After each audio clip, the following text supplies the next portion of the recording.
De retour sur le plateau de l'Africa Newsroom avec nous, nos éditorialistes Camille Sari, Nadia Lamartine et puis également notre invité Pascal Jeannot. Je rappelle que vous êtes responsable associative et fondatrice de l'ONG LCDM. Voilà, bien ça. C'est ça. Tout de suite, le dossier du jour.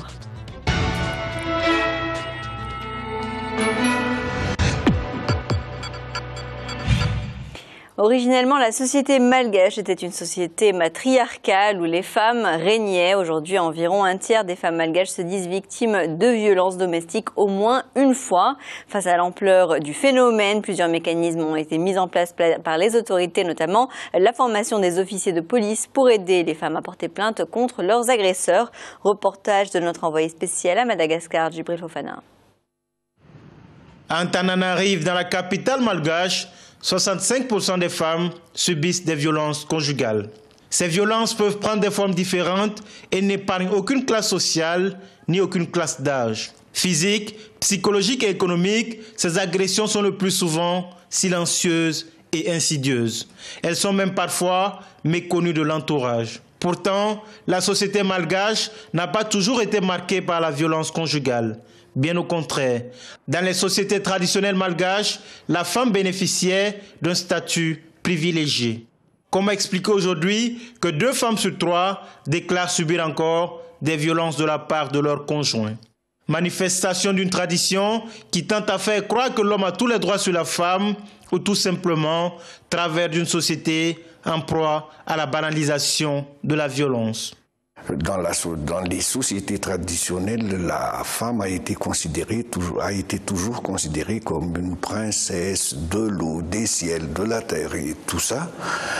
Et dans l'évolution de la société, justement, il y a eu cette dégradation due certainement à la pauvreté.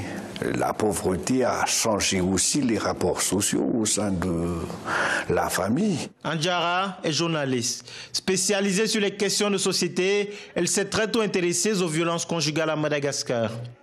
Si le phénomène connaît une telle ampleur aujourd'hui, c'est parce que les femmes même ignorent qu'elles vivent des situations de violence. En fait, le problème, c'est que les femmes, elles connaissent pas, les femmes et les hommes ne connaissent pas forcément toutes les formes de violence, parce qu'il y a différents types de violences, les violences morales, psychologiques, les violences économiques et enfin les violences physiques qui sont mieux connues. En fait, on ne connaît pas ces violences-là, donc quand on les subit, on ne sait pas forcément qu'on subit des violences. En réalité, la situation semble bien plus complexe. Au-delà de l'ignorance, il y a également de la part des femmes une forme de déni de la violence qu'elles subissent. Par exemple, selon une récente enquête démographique et sociale, 32% des femmes victimes de violences conjugales disent comprendre et accepter cette violence que leur inflige leur conjoint. Les jeunes filles, avant de se marier, par exemple, le cadeau que leurs parents leur offrent, comme un petit discours avant de se marier, c'est la capacité de se résigner, de se soumettre à leur mari. Et ils se montrent comme un modèle. S'ils sont arrivés au stade où ils sont actuellement, ils disent que c'est grâce à leur soumission. Pour les spécialistes de la question, l'accroissement de la violence conjugale est aussi consécutif à un bouleversement des rapports sociaux au sein de la société malgache. En cause principalement la forte urbanisation et la hausse du niveau de paupérisation des populations. Elle est vraiment devenue un instrument, en quelque sorte, au service des hommes. Parce que les violences, bon, il faut voir les violences que l'on fait aux femmes, à la femme, effectivement, c'est pas uniquement moralement, mais c'est surtout aussi matériellement. Aujourd'hui à Madagascar, en plus de l'État, de nombreuses associations et organisations non gouvernementales s'activent pour extirper les femmes des affres de la violence conjugale. À l'ONG Enda Océan Indien, par exemple, dans le cadre du projet Prévention de la violence conjugale, des campagnes de sensibilisation et de communication sont menées pour interpeller les femmes sur les formes les plus pernicieuses de la violence conjugale. Alors, le ministère de la Population et des Affaires sociales a mis en place le projet CECJ, Centre d'écoute et de conseil juridique. C'est, à ma connaissance, pour l'heure, donc la seule réponse institutionnelle, enfin la seule réponse de la part de l'État pour les personnes victimes de violences. Alors, ces centres donc reçoivent les victimes, écoutent, aident, accompagnent dans la plainte, par exemple, ou à se reconstituer un tout petit peu. Nous avons une cellule d'écoute ici au sein de la Maison des femmes comme centre ressource pour nous et à la fois que des femmes victimes. On a passé 2 ans d'information à la radio bien connue ici dans le capital et les femmes passent chez nous pour déclarer leurs problèmes. Et les acteurs qu'on a déjà mis en place pour travailler dans le réseau, on travaille étroitement soit avec la police, les médecins et le tribunal. Depuis leur mise en place, les centres d'écoute et de conseil ne désemplissent pas. Ce jour, Anita, une femme victime de violences conjugales, est venue se confier à l'assistance sociale de la Maison des femmes de l'ONG Indo-Océan Indien. Elle subit depuis 2011 des agressions physiques et verbales de la part de son mari en proie à l'abus d'alcool. Il est venu chez nous pour exposer le problème, le fait qu'elle a subi la violence économique, la violence physique. Elle a déjà quitté son foyer parce que l'agresseur là a frappé par des coups de poing. L'agresseur a émis des gros mots, des insultes qu'elle ne peut pas subir. Des cas comme celui d'Anita sont légion. Prise dans l'étau destructeur de la violence, elle rechigne souvent à engager des poursuites contre l'auteur de leur supplice. Il est temps de conscientiser les femmes à prendre vraiment la responsabilité. Ce n'est pas seulement pour parler qu'on les interpelle, mais prendre vraiment la responsabilité de dénoncer la violence conjugale. Donc à partir de l'année dernière, nous avons prôné le slogan comme les femmes qui osent se mettre debout.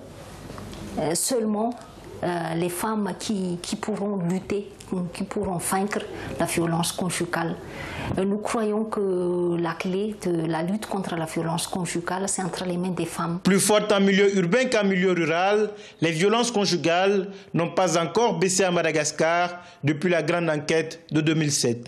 Mais de toutes ces études sur les violences conjugales se dégage un dénominateur commun.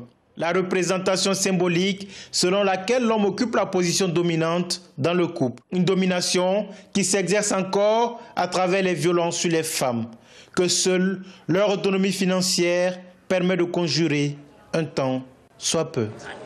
Alors Pascal Jeannot, comment expliquer qu'à la base, la société malgache était une société matriarcale et qu'aujourd'hui, on se retrouve finalement avec un tiers des femmes malgaches qui se disent avoir été victimes de violences? Effectivement, les statistiques sont celles qu'elles sont. Madagascar est composé de 18 ethnies.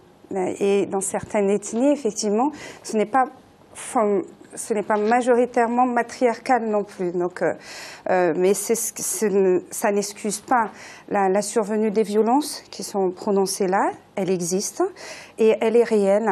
Et j'encourage et je loue le courage de ces femmes et de cette association qui s'occupe aujourd'hui pleinement de la cause féminine à Madagascar.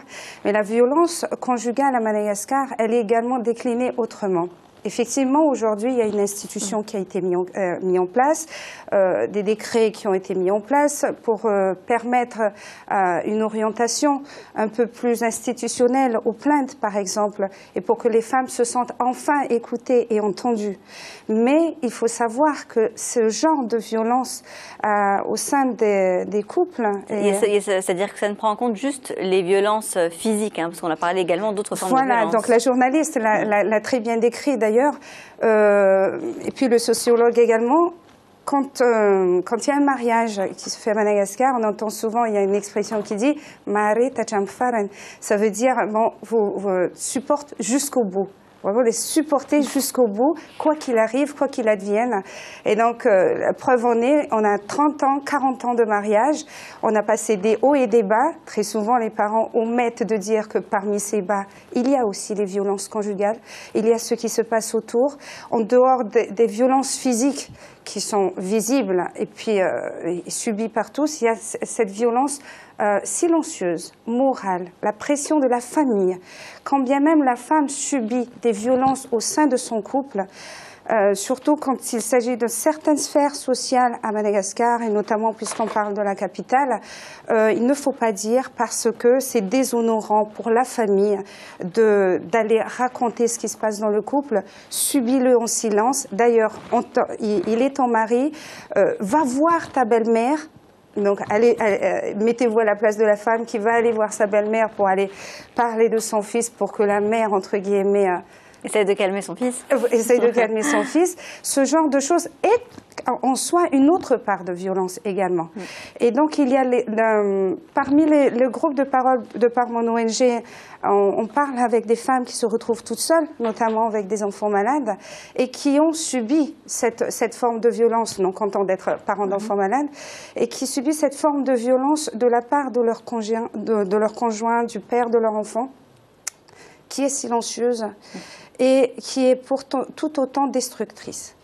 Lorsque on dit qu'il y a des cellules d'appel, la plupart des violences se passent la nuit, que ce soit à Madagascar ou partout ailleurs.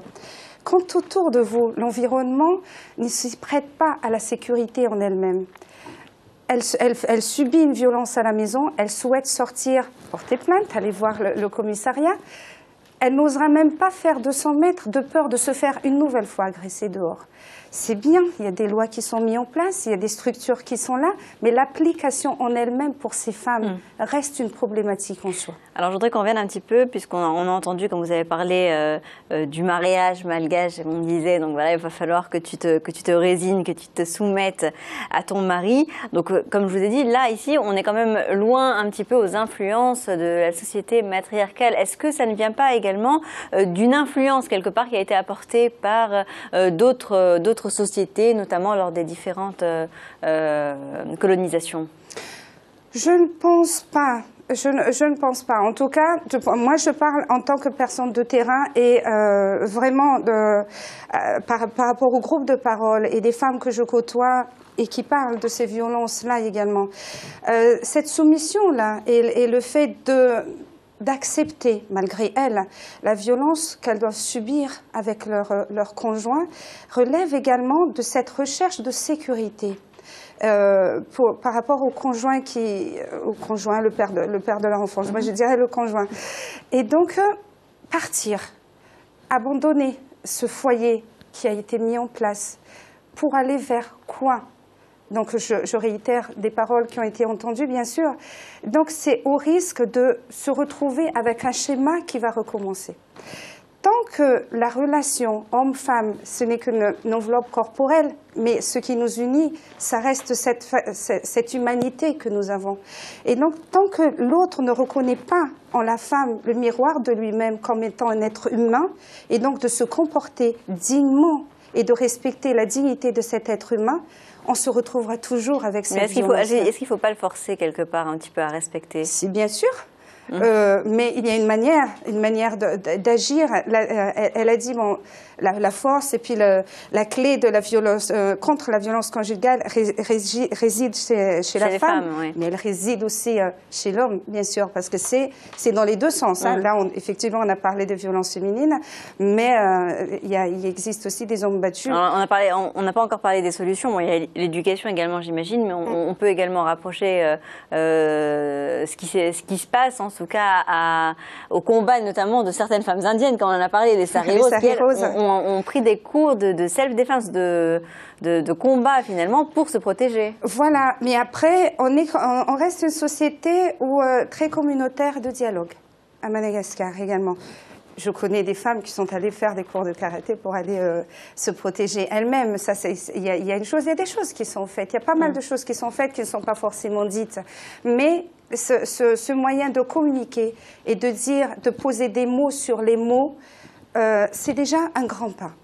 Et même s'ils ne vont pas forcément vers les institutions, ils vont vers des groupes de parole. Quand des actions sont parfois menées d'une manière simple, communautaire et de proximité, on a beaucoup plus d'effets positifs par rapport à la valorisation de la femme en elle-même.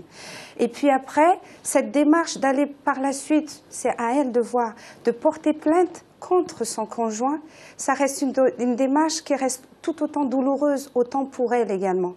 Mais il faut savoir que sur 10 femmes que je peux avoir en groupe de parole ou spontanées, il n'y en aura que 2 qui arriveront à se reconstruire, à avoir une vie de couple. Parce que il y a la violence physique qui est là, mais également il y a tous ces douleurs fantômes qui habitent désormais la vie de la femme et avec lesquelles elle va devoir se construire et se reconstruire. Et au travers d'un homme, le prochain conjoint, elle va rechercher cette sécurité qui forcément la mettra en fragilité. Et donc, soit elle décide d'elle-même, de premier abord, ben voilà ce qui m'est arrivé, je ne veux plus subir ça, ça, ça et ça, mais il se passera toujours, à un moment donné, un geste, une parole qui lui rappellera son passé. Et il y aura l'autre forme de violence qui vienne très surprenant de la part des femmes tout autour. Parce que ces femmes qui n'arriveront pas à se reconstruire... Des jugements. Voilà, c'est une femme qui n'est pas stable, elle passe d'un partenaire à l'autre, mais ça fait partie des stigmates des violences conjugales. Et ça, la société doit le prendre en charge également.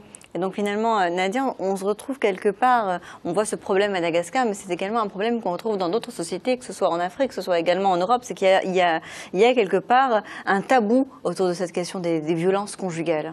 Oui, là pour le coup, c'est vraiment internationalisé et peu importe la culture en fait. Peu importe la culture, peu importe la classe sociale, contrairement en fait à ce qui est vraiment mis en avant dans le reportage. Je trouve dommage qu'on ne parle pas aussi de ces femmes des classes sociales plus aisées qui se retrouvent aussi battues. On a l'impression que seuls les hommes pauvres battent leurs femmes, alors que c'est totalement faux. Et ça transcende les classes et les pays. Et en effet, en fait, tant qu'il n'y a pas de réflexion sociétale là-dessus, on n'avancera pas. En France, ça fait des années qu'on réfléchit à ces choses-là, et il y a encore des femmes battues, il y a encore des femmes qui meurent sous les coups de leur mari ou de leur conjoint. Donc c'est qu'il y a d'autres soucis à traiter, et c'est pour ça qu'il faut peut-être traiter le couple plus que traiter la femme d'un côté et l'homme de l'autre, ou alors pas du tout traiter des hommes, mais en tout cas, à un moment, il faut réfléchir à tout. À la manière, en effet, de sortir cette femme de cette spirale, qui est aussi une spirale psychologique, puisqu'on la détruit psychologiquement. Elle-même, elle donne plus de valeur quasiment à sa propre vie, donc il faut lui redonner sens à sa propre vie, mais il faut reconstruire la famille, il faut qu'elle puisse se retrouver, et vous l'avez très bien dit, avec un foyer. Par ailleurs, il y a beaucoup de choses à faire par ailleurs, et il faut surtout que la société soit plus intransigeante avec les hommes violents. En l'occurrence, la femme battue est pointée, mais l'homme violent, on en fait quoi? Vous avez des gens, par exemple, à un dîner, entendu quelqu'un dire ah ouais, moi j'ai déjà battu ma femme. Les hommes violents, on en fait quoi dans notre société? Ils sont facilement acceptés. Vous avez déjà entendu quelqu'un dire ça? Jamais. Et pourtant, il y a des hommes violents partout. Ça peut arriver quelquefois au bout d'une certaine conversation. Oui, ça m'est arrivé voilà, je lui ai fait 2 allers-retours et puis ça lui apprendra. Voilà. Mais ça s'arrête là. C'est accepté. C'est accepté dans la société, c'est accepté. Et par exemple, un homme qui pourtant est connu et reconnu pour avoir été violent ne sera pas pour autant mis au banc de la société. Non. La sanction est une sanction qui peut être parfois juridique, mais c'est pas une sanction morale. On ne condamne pas moralement un homme, même si on peut lui dire oui, c'est pas bien ce que tu fais. C'est pas une vraie condamnation morale sociétale d'un ensemble constitué, qui est la société. Camille. Il y a plusieurs aspects. D'abord, il y a quand même, d'après les sondages, il y a des femmes qui acceptent, qui disent oui, c'est normal, mais c'est pas qu'à Madagascar. On l'entend partout. Je l'entends. Je dis pas c'est une majorité, mais il y a quelques-unes. Je crois. Effectivement, je ne pense pas que ce soit une majorité. Il y a le fameux syndrome de Stockholm. Il y a aussi le fait qu'à un moment, on accepte sa condition parce qu'on est dans une condition difficile. Je crois que toutes les femmes doivent être intransigeantes là-dessus et ne doivent pas, parce que penser pardonner, ça ne marche pas. Il y a beaucoup d'hommes qui disent « Ah oui, ça y est, c'est la dernière fois », mais ils recommencent, et à la récidive. Le problème, c'est vraiment la récidive. Un deuxième problème, c'est le problème économique. C'est que aller où comment faire avec les enfants. Il faut aussi, il y a la justice, il y a aussi des fois, et c'est pas qu'à Madagascar, il y a aussi des policiers, des juges qui disent c'est normal. Hein. Ça veut dire qu'il peut y avoir aussi un certain laxisme. Il faut que les lois soient claires. Et dernier point, ça passe aussi par l'éducation. Moi, je dis à tous les hommes qui battent leurs femmes, je dis que les effets, je leur dis que les effets sur leurs enfants sont catastrophiques. S'ils aiment leurs enfants, il ne faut pas, non pas seulement qu'ils frappent leurs femmes, il ne faut même pas insulter la femme devant les enfants. Voilà, on ne frappe pas une femme même avec une fleur, ça c'est bien connu.